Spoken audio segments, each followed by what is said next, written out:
నమస్తే, welcome to our channel. నేను సౌజన్య. ఏపీలో ఉన్నటువంటి ప్రతిపక్ష నేతలు శ్రేణులు ఎవరైతే ఉన్నారో వాళ్ళు ఎప్పటి నుంచి ఎదురు చూస్తున్నది ఏంటి అంటే సిఎస్ జవహర్ రెడ్డి ఎప్పుడు బదిలీ అవుతున్నారు అని చాలా రోజుల నుంచి కళ్ళు కాయలు కాసేలా ఎదురు చూస్తారు. అది రాబోయేటువంటి రోజుల్లో నెరవేరబోతోంది. అది కూడా మోదీ ఏదైతే పర్యటన ఉందో ఆ లోపే అని అంటున్నారు. ఇది ఎంతవరకు వాస్తవం? ఇది నమ్మసక్యంగా అనిపిస్తుందా మీకు? మరి ఈ అంశానికి సంబంధించి మనతో మాట్లాడడానికి, వారి విశేషాన్ని మనతో పంచుకోవడానికి ఈరోజు మనతో పాటు ఉన్నారు senior journalist, senior political analyst CS Rao garu ఉన్నారు. వారితో మాట్లాడదాం. నమస్తే రావు గారు. నమస్తే. చాలా మంది ఏపీలో ప్రజలు కావచ్చు, ప్రతిపక్ష నేతలు కావచ్చు, నాయకులు కావచ్చు, శ్రేణులు కావచ్చు ఎదురు చూస్తుంది ఏంటంటే లిటరల్లీ కళ్ళు కాయలు కాసేలా ఎదురు చూస్తారనే చెప్పాలి. CS Jawahar Reddy and DGP గారు ఎప్పుడు బదిలీ అవుతారు? ఫస్ట్ ఆఫ్ ఆల్ సిఎస్ గురించి మనం తీసుకున్నట్లయితే రాబోయేటువంటి రోజుల్లో మోదీ టూర్ ఫిక్స్ అయింది కాబట్టి ఆ మోదీ టూర్ జరిగే లోపు సిఎస్ జవహర్ రెడ్డి బదిలీ అయిపోతారు, ఆయన మీద వేడి పడబోతోంది అని అంటున్నారు. పడుతుంది అంటున్నారు కానీ ఎప్పుడు పడుతుందో తెలియట్లేదు. అసలు పడేటువంటి అవకాశం ఉందా? దీని మీద విశ్లేషణ విని నువ్వు కూడా అలసిపోయినట్టున్నావు. సిఎస్ బదిలీ అవుతాడు. అంటే ఒక పాట ఉంటది కదా వెంకటేశ్వర స్వామికి సంబంధించి, అదిగో అదిగో అని. సో అలాగే అనిపిస్తుంది. అవుతుంది అయిపోతుంది కానీ ఎప్పుడు అవుతుంది? సేమ్ ఏపీ ప్రజలు కూడా ఇలాగే లిటరల్లీ వెయిట్ చేస్తున్నారు. ఎప్పుడైపోతుందంటే సిఎస్ బదిలీ ఎలక్షన్స్ అయ్యాక మాత్రం చెప్పకండి. జగన్మోహన్ రెడ్డికి నరేంద్ర మోడీకి మధ్య ఉండేటువంటి చీకటి బంధం ఏదైతే ఉందో అది వెలుగులోకి వచ్చినప్పుడు అది జరిగే అవకాశం ఉంది. ఐ థింక్ జరిగినట్టే అంటారా? అంటే అది వచ్చే అవకాశం లేదు. కానీ రాష్ట్ర ప్రభుత్వంలో రాష్ట్రంలో జరుగుతున్నటువంటి అనేక అంశాలు ఏవైతే ఉన్నాయో అవన్నీ కూడా అప్ టు డేట్ ఎన్నికల కమిషన్ దగ్గరికి వెళ్తున్నాయి. వెళ్లకుండా ఏం లేదు. ఈ మధ్యకాలంలో ఆయన చేసినటువంటి అత్యుత్సాహ కార్యక్రమాలు కానీ, ఆయన కారణంగా ప్రాణాలు తీసుకున్నటువంటి సంఘటనలు కానీ, ఇవన్నీ కళ్ళెదుట కనిపిస్తున్నప్పటికీ కూడా కేంద్ర ఎన్నికల సంఘం కానీ, రాష్ట్ర ఎన్నికల సంఘం కానీ ఆయన మీద చర్యలు తీసుకోలేదు అని అంటే దీని వెనక ఖచ్చితంగా జగన్మోహన్ రెడ్డి యొక్క ప్రభావం ఖచ్చితంగా ఉంటుంది అని నమ్మే వాళ్ళు చాలామంది ఉన్నారు. కారణం ఏంటంటే నరేంద్ర మోడీకి జగన్మోహన్ రెడ్డికి మధ్య ఉన్నటువంటి బంధం చాలా గట్టిది. ఇప్పుడు ఒకవేళ ఎన్డీఏలో భాగస్వామిగా తెలుగుదేశం పార్టీ, జనసేన ఉన్నప్పటికీ కూడా జగన్మోహన్ రెడ్డికి ఇచ్చేటువంటి ప్రాధాన్యత నరేంద్ర మోడీ కూటమిలో ఉండేటువంటి భాగస్వాములకు ఇవ్వటం లేదు అనేటువంటి ఒక అభిప్రాయం అయితే ఉంది. ఆ అభిప్రాయం ఉండడానికి కారణం ఏంటంటే సిఎస్ని బదిలీ చేయకపోవటం, చీఫ్ సెక్రటరీని బదిలీ చేయకపోవటం. సిఎస్ని బదిలీ చేయాలి అని చెప్పి ఆంధ్రప్రదేశ్లో ఉండేటువంటి బీజేపీ నేతలు, తెలుగుదేశం పార్టీ వాళ్ళు, జనసేన అందరూ కలిపి ఢిల్లీకి వెళ్ళి ఇప్పుడు 4 సార్లు 5 సార్లు కంప్లైంట్ చేశారు. కంప్లైంట్ చేసిన తర్వాత ఇదిగో రేపే ఎల్లుండే జవహర్ రెడ్డి బదిలీ కాబోతున్నారు, ఇక ఆయన ఉండడు అని చెప్పి చెప్పుకుంటూ వచ్చారు ఇప్పటిదాకా. సరే, ఇప్పుడు ఆయన్ని బదిలీ చేయకపోతే గనక ఇక ఎలక్షన్ కమిషన్ పనిచేయట్లేదు, సక్రమంగా నిష్పక్షపాతంగా పనిచేయట్లేదు అనేటువంటి అభిప్రాయం బలంగా ప్రజలకు వెళ్ళేటువంటి అవకాశం ఉంది. దానికి కారణం ఏంటంటే పింఛన్లకు సంబంధించి మే నెలలో ఏం జరిగింది, ఆ ఏప్రిల్లో ఏం జరిగింది అనేది కనుక మనం చూస్తే ఏప్రిల్లో గందరగోళం జరిగింది. సరే, గందరగోళం మధ్యలో 33 మంది వృద్ధులు చనిపోయారు.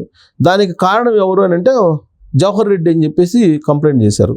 విపక్షాలన్నీ పోయి జవహర్ రెడ్డి కారణంగా చనిపోయారు వాళ్ళు, ముందస్తు ఏర్పాట్లు చేయలేదు. ముందస్తు ఏర్పాట్లు చేయడానికి అవకాశం ఉన్నప్పటికీ కూడా, యంత్రాంగం అందుబాటులో ఉన్నప్పటికీ కూడా జవహర్ రెడ్డి ఉద్దేశపూర్వకంగా పెన్షన్లని ఇవ్వకుండా జగన్మోహన్ రెడ్డికి మేలు చేకూర్చేలా ఆయన వ్యవహరించాడు అనేది అభిప్రాయం. అలాంటిది కంప్లైంట్స్ చేస్తూ ఢిల్లీకి పంపించారు. ఢిల్లీకి పంపించినటువంటి క్రమంలో కంప్లైంట్ చేశారు. కంప్లైంట్ చేసిన తర్వాత ఏమైంది? బదిలీ అయితే చేయలేదు. సరే, సీన్ కట్ చేస్తే అయిపోయింది. 20 రోజులు అయిపోయిన తర్వాత మళ్ళా నెల వచ్చింది, మే నెల వచ్చేసింది. మే నెల వచ్చిన తర్వాత మేలో పెన్షన్లు ఇవ్వాలి. కాబట్టి మేలో పెన్షన్లు ఇవ్వడానికి ముందే ఆయన ఏర్పాట్లు చేసుకోవాలి కదా. ఏర్పాట్లు చేసుకోవడంతో పాటు ఏప్రిల్లో ఎలాంటి ఇబ్బందులు పడ్డామో ఆ ఇబ్బందులు లేకుండా సక్రమంగా ప్రజలకి పెన్షన్లు చేర్చాలి అనేటువంటి ఒక బాధ్యత అయితే చీఫ్ సెక్రటరీ మీద ఉంది కదా. అది చేయకపోగా ఆయన ఏం చేశారు? ఏప్రిల్లో పడినటువంటి ఇబ్బందుల కన్నా కూడా ఇంకా ఎక్కువ ఇబ్బందులు పడేలాగా చేశాడు. ఎలా చేశాడు అని అంటే, గతంలో 2-3 రోజులు లేట్ అయినప్పటికీ కూడా గ్రామ వార్డు సచివాలయాలకు పిలిచి పెన్షన్లు ఇచ్చారు. సరే, 33 మంది చనిపోయారు. ఆ చనిపోయినటువంటి క్రమంలో రాజకీయాలు అటు వైఎస్ఆర్ కాంగ్రెస్ పార్టీ మీద తెలుగుదేశం పార్టీ మీద వైఎస్ఆర్ కాంగ్రెస్ పార్టీ ఇలా పరస్పరం ఆరోపణలు చేసుకుంటూ వచ్చింది. ఇప్పుడు అది సక్రమంగా చేసుకునేదానికి యంత్రాంగాన్ని ఉపయోగించుకోవచ్చు, పంచాయతీ కార్యదర్శులను ఉపయోగించుకోవచ్చు, గ్రామ వార్డు సచివాలయ ఉద్యోగులను ఉపయోగించుకోవచ్చు, పెన్షన్లను ఇంటికి తీసుకెళ్ళి ఇవ్వచ్చు.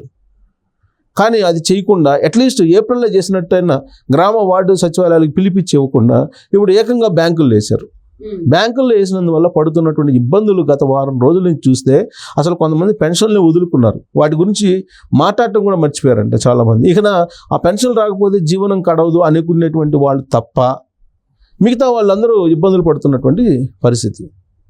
సో మిగతా వాళ్ళు బ్యాంకులకు వెళ్ళి క్యూలో నించొని, బ్యాంకులకు వెళ్తే ఎలా ఉంటుంది, ఒక చెక్కు తీసుకోవాలన్నా లేదా ఒక చెక్కు మార్చుకోవాలన్నా లేదా అమౌంట్ డ్రా చేసుకోవాలన్నా, మన అమౌంట్ మనం డ్రా చేసుకోవాలన్నా దాని మీద ఫిలప్ చేయాలి. ఫామ్ ఫిలప్ చేయాలంటే ఆ ఫామ్ ఫిలప్ చేయడం మామూలు చదువుకున్న వాళ్ళు కూడా చాలామంది చేయలేరు. అలాంటిది వీళ్ళు పోయి అక్కడికి వెళ్ళి బ్యాంకుల్లో క్యూలో నుంచొని ఆ ఫామ్ ఫిలప్ చేసి ఆ 2,000 రూపాయలు లేదా 3,000 రూపాయలు తీసుకునేదానికి 3,000 రూపాయలు ఇప్పుడు పెన్షను, ఆ 3,000 రూపాయలు తీసుకునేదానికి ప్రయత్నం చేస్తే తీరా 3,000 రూపాయలు అకౌంట్లో లేవని చెప్పి చెబుతుంటే వాళ్ళు కొంతమంది ఇబ్బంది పడుతున్నటువంటి పరిస్థితి. ఇంకొంతమంది ఏంది అసలు బ్యాంకుల్లో అకౌంట్లో పడకుండా పాత అకౌంట్లు ఏవో కొన్ని ఉంటాయి వాటిలో పడినటువంటి పరిస్థితి. ఇట్లా 60 లక్షల మంది పెన్షన్దారులు, సామాజిక పెన్షన్దారులు ఉంటే సుమారుగా 66 లక్షల మంది, వాళ్ళలో 17 లక్షల మంది మాత్రమే ఇంటికి తీసుకెళ్ళి ఇచ్చారు. మిగతా వాళ్ళందరూ ఇబ్బంది పడుతున్నటువంటి పరిస్థితి. మళ్ళీ ఒకళ్ళు ఇద్దరు చనిపోయారు నిన్న మొన్న అంటున్నారు. ఇప్పుడు ఇది ఇంకా చాలామంది డబ్బులు తీసుకోలేదు. దీనికి బాధ్యత ఎవరు వహించాలి? చీఫ్ సెక్రటరీ జవహర్ రెడ్డి వహించాలనేది విపక్షాలు చెప్తున్నాయి. సో ఈ ఇబ్బందులు పెడుతున్నటువంటి దానికి కారణం ఏంటంటే జగన్మోహన్ రెడ్డికి ఈయన వత్తాసు పలుకుతున్నారు, జగన్మోహన్ రెడ్డి పక్షాన్ని నిలుస్తున్నాడు అనేటువంటి ఒక అభిప్రాయాన్ని వ్యక్తం చేస్తున్నారు. మళ్ళీ ఢిల్లీకి వెళ్ళారు. ఢిల్లీకి వెళ్ళి బీజేపీ, తెలుగుదేశం పార్టీ, జనసేన కలిసి మళ్ళీ కంప్లైంట్ చేయడం జరిగింది నిన్న. ఇన్ని కంప్లైంట్ చేసినప్పుడు ఇక్కడ ఆంధ్రప్రదేశ్లో కూడా రాష్ట్ర ఎన్నికల కమిషన్ కంప్లైంట్ చేశారు, ఢిల్లీలో కంప్లైంట్ చేశారు. ఇప్పుడు ఒకవేళ కనుక ఎన్నికల కమిషన్ కనుక చర్యలు తీసుకోకపోతే దీని మీద మళ్ళీ కోర్టుకు కూడా వెళ్ళేటువంటి ఆలోచన చేస్తున్నారు. కాబట్టి కోర్టులో పిటిషన్ వేసేంత వరకు కూడా వెళ్లకుండా ఎన్నికల కమిషన్ మీద ఎన్నికల కమిషనే చర్య తీసుకుని బదిలీ చేస్తుంది సిఎస్ని అనేటువంటి ఒక అభిప్రాయం ఇప్పుడు వినిపిస్తుంది. ఎందుకంటే ఢిల్లీ లెవెల్లో వెళ్ళింది. ఇది ఒకటి. 2, నరేంద్ర మోడీ రాబోతున్నాడు. నరేంద్ర మోడీ భాగస్వామ్యంగా ఉన్నారు కాబట్టి ఎన్డీఏ కూటమి తరఫున ఆయన 7-8 తారీఖుల్లో ఏదో టెంటేటివ్గా షెడ్యూల్ ఖరారైంది.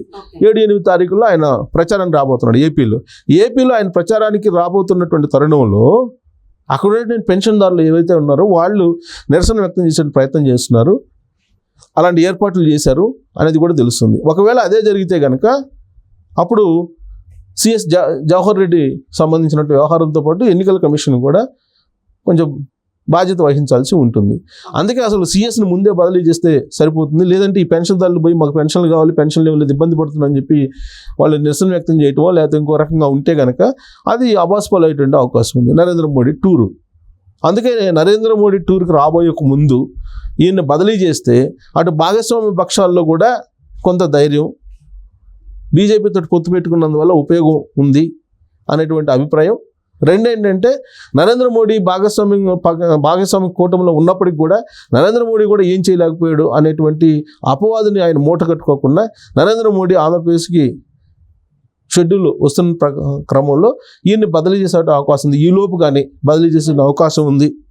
జవహర్ రెడ్డిని బదిలీ చేస్తుంది ఎలక్షన్ కమిషన్ అని అంటున్నారు. ఇంకా అవే మాటలు వినిపిస్తూ ఉన్నాయి. అండ్ ఇంతకు ముందు మోదీ పాల్గొనేటువంటి చిట్లూరుపేట సభ ఏదైతే ఉందో అలాంటివి ఏమన్నా మళ్ళీ పునరావృతం అయ్యేటువంటి అవకాశం ఉందా?